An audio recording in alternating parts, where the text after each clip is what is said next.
There's a gaming event going on. What? Get this man the What?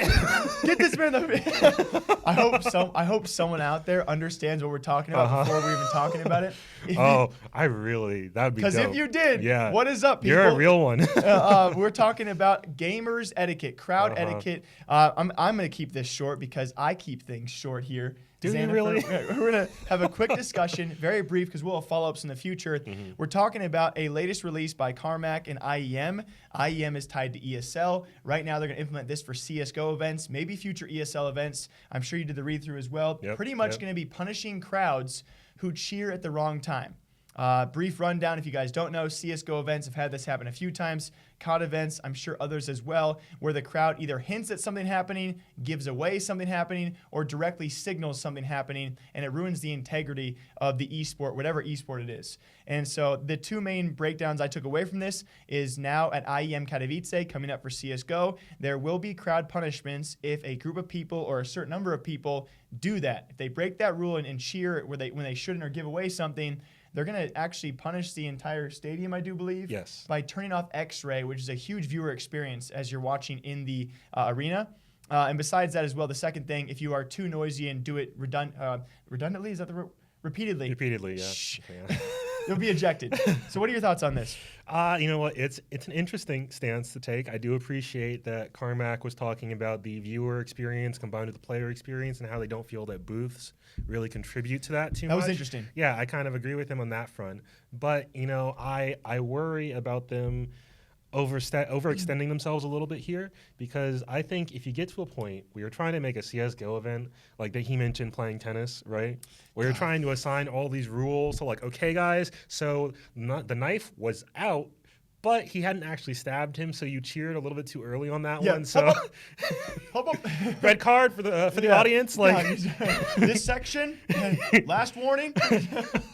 But yeah, there will be those little minor metrics that you have to follow, and like there's going to be fluctuation of if this does continue for other events. You get away with cheering here at this event. Yeah, right. Like, are you going to have like one ref who goes to all the events to keep it consistent, or like? I feel like there's definitely something to be said for them wanting to maintain competitive integrity. Like, in sense, like I saw one clip of I think it was somebody from Astralis.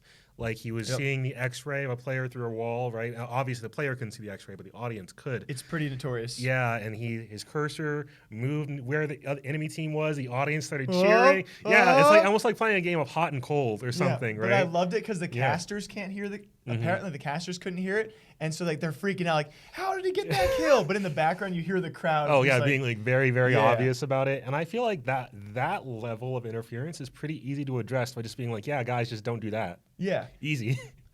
You know. And I'm very curious what it's going to become. Like, absolutely. Especially in a game like Counter-Strike where there are big plays probably nearly every other round. So it becomes like, do you have to stay quiet for the entire game until the very, very end of each round? And I don't know. It's just to a certain degree. I don't know how they're gonna make it work. I don't know how much this actually affects the players, realistically speaking. Because they already can't hear that much. Yeah, exactly. If you're on stage and you got your headphones on, you're focused on the game. You're laser focused on what you're doing. Yeah, you have your noise canceling headset and your earbuds under that.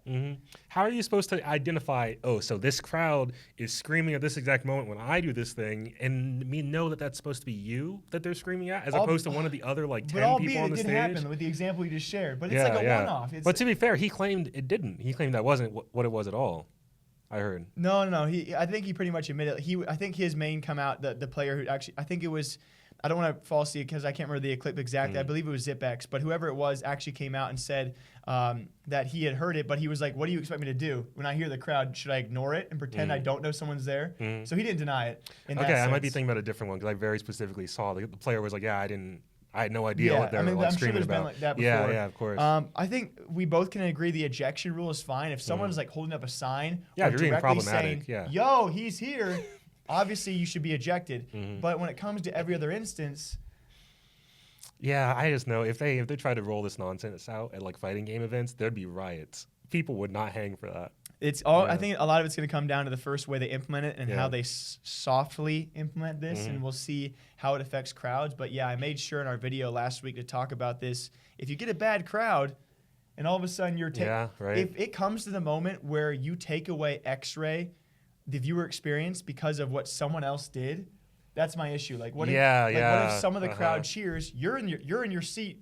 You staying quiet like you should, and all of a sudden you can't see the game. You just got like one problematic fourth of the crowd that's like screaming. And you're paying $50, $100, $200, and you're like, they cheered. I didn't. Right. Yeah. I don't know. There's a lot of VR glasses is the answer. Everybody has their own X-ray system in their glasses. You ban people by username if they're screaming. Every user gets an ID. Your glasses will shut off if you cheer too loud. Yeah, loud. exactly. It becomes crazy. This is. I think we both can agree though. We like the ejection rule. Yeah. It's going to be very weird to see how they play out everything else. I like the idea of it if they can play it out.